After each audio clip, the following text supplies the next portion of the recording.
Om Namo Bhagavate Vasudevaya. Om Namo Bhagavate Vasudevaya. Om Namo Bhagavate Vasudevaya.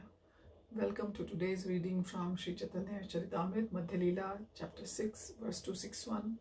We will continue our reading from Mukam Karoti Vachalam, Pangum Langhayate Girim, Yat Kripatamham Bande Shri Gurum Deen Tarinam, Paramananda Madhavam, Sri Chaitanya Ishwaram, Riyam Tatsat. Tatte Anukampam Susamikshamano Bhunjan evatma kritam vipakam Ritvag vapurbhir vidadhan namaste Jivet yo bhakti pade sadaya bhak. Translation: The Bhaṭṭācārya recited, "One who seeks your compassion and thus tolerates all kinds of adverse conditions due to the karma of his past deeds, who engages always in your devotional service with his mind, words and body, and who always offers obeisances unto you, is certainly a bona fide candidate for becoming your unalloyed devotee." Purport: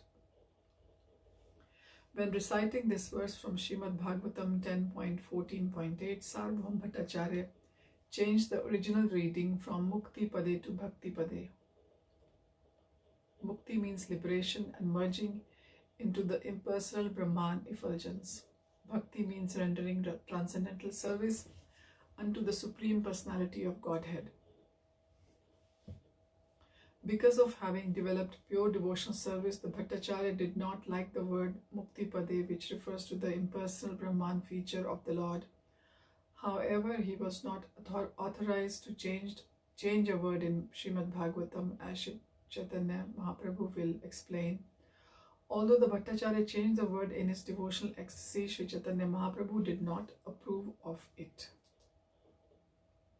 Verse 62. Prabhu kahe mukti pade iha path gaya, bhakti pade kene pada ki tomar ashay.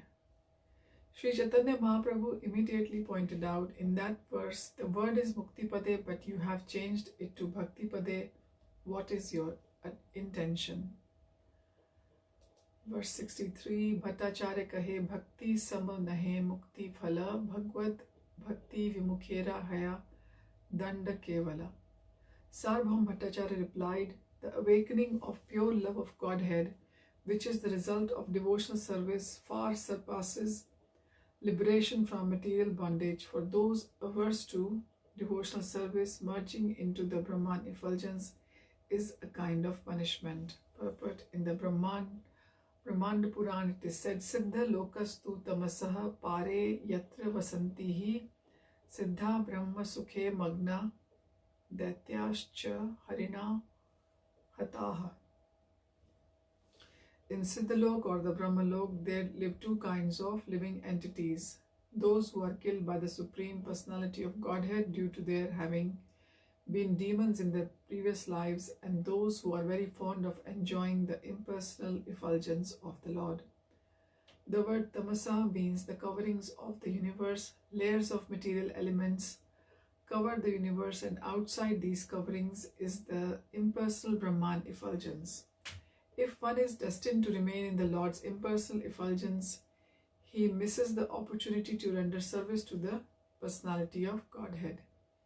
Therefore, devotees consider remaining in the impersonal Brahman effulgence a kind of punishment. Sometimes devotees think of merging into the Brahman effulgence, and consequently they are promoted to Siddhalok. Because of their impersonal understanding, they are actually punished. Sārvabhauma Bhaṭṭācārya continues to explain the distinction between Mukti Pada and Bhakti Pada in the following verses. Verse 264 and 265. Krishnera vigraha ye satya nahi mane, ye ninda yudhai dika kare tanra sane. Se duira danda haya brahma sayujya mukti, tara mukti phala nahe ye kare bhakti. The Bhaṭṭācārya continued, the impersonalists who do not accept the transcendental form of Lord Sri Krishna and the demons who are always engaged in blaspheming and fighting with him are punished by being merged into the Brahman effulgence. But that does not happen to the person engaged in the devotional service of the Lord. Verse 266, Yadyapi se mukti haya pancha prakar Salokya, Samipya, Sarupya, Sarshti, Sayujya are. There are 5 kinds of liberations: Salokya, Samipya, Sarupya, Sarshti and Sayujya. Salokya means that after material liberation, one is promoted to the planet where the Supreme Personality of Godhead resides. Samipya means remaining an associate of the Supreme Personality of Godhead. Sarupya means attaining a 4-handed form exactly like that of the Lord. Sarshti means attaining opulences like those of the Supreme Lord. And Sayujya meaning merging into the Brahman effulgence of the Lord. These are 5 types of liberations.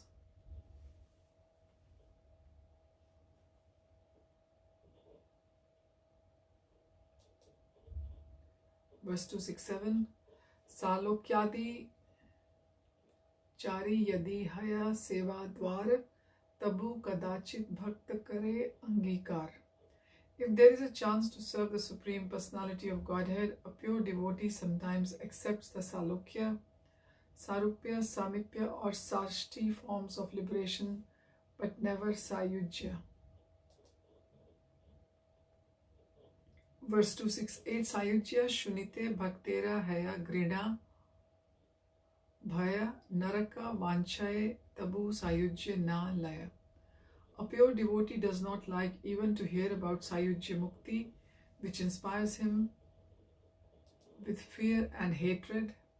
Indeed, the pure devotee would rather go to hell than merge into the effulgence of the Lord. Purport: Srila Prabodhananda Saraswati has sung Kavalyam Narakayate. The impersonalist conception of becoming one with the effulgence of the Lord is exactly like hell. Therefore, of the 5 types of liberation, the first 4, Salokya, Samipya, Sarupya and Sarshti, are not so undesirable because they can be avenues of service to the Lord. Nonetheless, a pure devotee of the Lord Krishna rejects even these types of liberation. He aspires only to serve Krishna birth after birth. He is not very interested in stopping the repetition of birth, for he simply desires to serve the Lord even in hellish circumstances. Consequently, the pure devotee hates and fears Sayujya Mukti, merging into the effulgence of the Lord. This merging is due to an offense committed against the transcendental loving service of the Lord, and therefore it is not at all desirable for a pure devotee. Verse 269, Brahme Ishware Sayujya Dui Ta Prakar Brahma Sayujya Haite Ishwara Sayujya Dhikar. Sārvabhauma Bhaṭṭācārya continued, there are 2 kinds of Sayujya Mukti, merging into the Brahman effulgence and merging into the personal body of the Lord. Merging into the Lord's body is even more abominable than merging into his effulgence. Purport: according to the opinion of Mayavadi Vedantists, the living entity's ultimate success is to merge into the impersonal Brahman. The impersonal Brahman or bodily effulgence of the Supreme Lord is known as Brahmalok or Siddhalok. According to the Brahma Samhita 5.40, Yasya Prabha Prabhavato Jagat Andakoti, the material universes are generated from the bodily rays of the Supreme Personality of Godhead. Yogis who follow the principles of Patanjali accept the personality of the Absolute Truth, but they want to merge into the transcendental body of the Supreme Lord. That is their desire. Being the greatest authority, the Supreme Lord can easily allow many millions of living entities to merge into his body. The origin of everything is the Supreme Personality of Godhead, Bhagwan, and his bodily effulgence is known as Brahmajyoti, Brahmalok or Siddhalok. Thus, Brahmalok or Siddhalok is a place where many spark-like living entities, parts and parcels of the Lord, are assembled. Because these living entities do not wish to keep their individual existence Says they are combined and allowed to remain in Brahmalok like so many atomic particles of sunshine emanating from the sun. The word Siddha is very significant. Siddha refers to one who has realized the Brahman effulgence and who has complete knowledge that the living entity is not a material atom but a spiritual spark. This understanding is described in the Bhagavad-Gita as Brahma Bhuta. In the conditioned state, the living entity is known as Jeev Bhut, or the living force within matter. Brahma Bhut living entities are allowed to stay in Brahmalok or Siddhalok, but unfortunately they sometimes fall again fall into the material world because they are not engaged in devotional service. This is supported by the verse in Srimad Bhagavatam beginning Ye Anye Aravindaksha, Bhagavatam 10.2.32. These semi-liberated souls falsely claim to be liberated, but unless one engages in devotional service to the Lord, he is still materially contaminated. Therefore, these living entities have been described as Vimukta Manidaha, meaning that they falsely consider themselves liberated although their intelligence is not yet purified. Although these living entities undergo severe austerities to rise to the platform of Siddhalok, they cannot remain there perpetually, for they are bereft of Anand or bliss. Even though these living entities attain the Brahma Bhut stage and realize the Supreme Personality of Godhead through his bodily effulgence, they nonetheless fall down due to neglecting the Lord's service. They do not properly utilize whatever little knowledge they have of the Supreme Personality of Godhead. Not attaining Anand or bliss, they come down to the material world to enjoy. This is certainly a fall down for one who is actually liberated. The Bhaktas consider such a fall down equal to achieving a place in hell. The followers of the Patanjali Yoga system actually want to merge into the body of the Supreme Personality of Godhead. This indicates that they do not want to engage in his service despite their knowledge of him, and thus their position is even more abominable than that of those who want to merge into the Lord's effulgence. These yogis meditate on the four-handed Vishnu form of the Lord in order to merge into his body. The Patanjali system describes the form of the Lord as Klesha Karma Vipakshayer Apara Mrishtaha Purusha Vishesha Ishvara. The Supreme Personality of Godhead is a person who does not partake of a miserable material life. The yogis accept the eternity of the Supreme Person in one of their mantras, Sa Purvesham Api Guruh Kalan Vachedat. Such person is always supreme and is not influenced by the element of time. The followers of the Patanjali system therefore accept the eternity of the Supreme Personality of Godhead, yet according to them, Purushartha Shunyanam Prati Prasavaha Kavalyam Swarupa Pradishtha Va Chitti Shakti Iti. They believe that in the perfectional stage, the conception of Purush is vanquished. According to their description, Chitta Shakti Iti,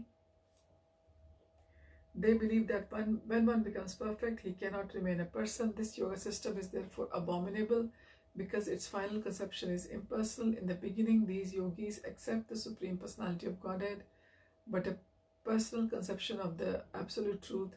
They neglect to render the devotional service to the Lord and thus fall down again into the material world. As mentioned above, this idea is supported by Srimad Bhagavatam 10.2.32. Aruhya Kricharena Param Padam Tata Paranti Adho Anadrita. It's Yushmad Angraya. Due to neglecting the lotus feet of the Lord, these yogis again fall down into the material existence, Patanti Adaha. Consequently, this path of yoga is more abominable than the impersonalist path. This conclusion is also supported by Lord Kapil Dev in the following verse from Srimad Bhagavatam 3.29.13.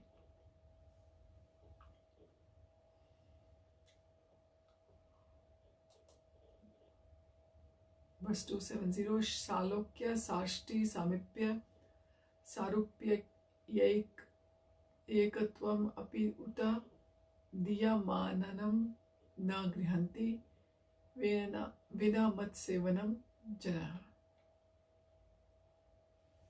Sārvabhauma Bhaṭṭācārya is concluded, even though he is offered all kinds of liberation, the pure devotee does not accept him. He is fully satisfied engaging in the service of the Lord.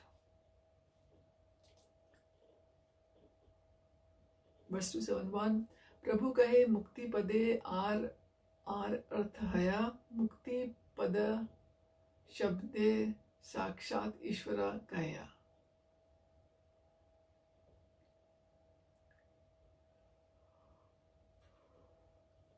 Lord Chaitanya Mahaprabhu replied, the word mukti pade has another meaning. Mukti pada directly refers to the Supreme Personality of Godhead.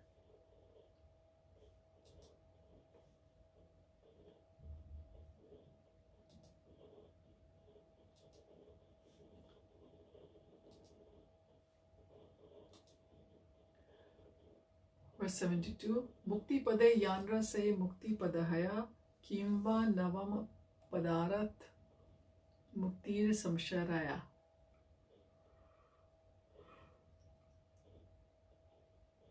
All kinds of liberation exist under the feet of the Supreme Personality of Godhead, therefore he is known as Mukti Pada. According to the another meaning, Mukti Pada is the ninth subject and the Supreme Godhead of the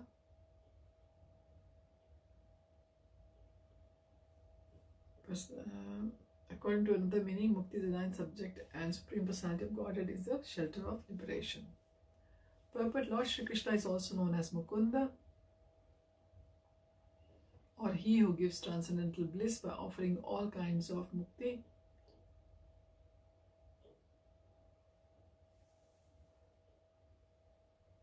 Srimad Bhagavatam is divided into 12 cantos.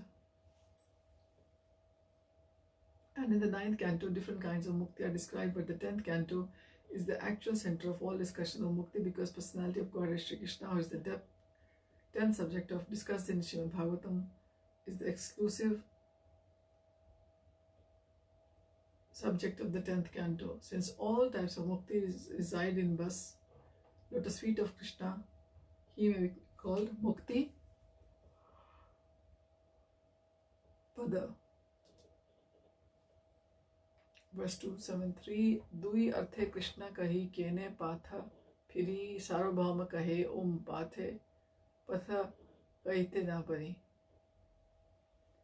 Since I understand Krishna consciousness, Krishna according to these two meanings, Chaitanya Mahaprabhu said, what point is there in changing the verse? Sārvabhauma Bhaṭṭācārya replied, I was not able to give that reading to the verse. Sārvabhauma Bhaṭṭācārya replied, purport, I was not able to give that reading to the verse.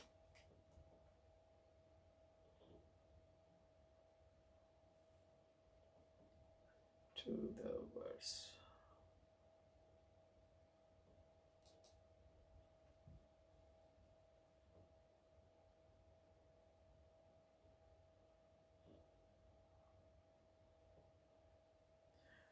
So we'll continue reading from verse number 274 next time. Thank you for joining in today's reading. Hari Om Tat Sat. Hare Krishna.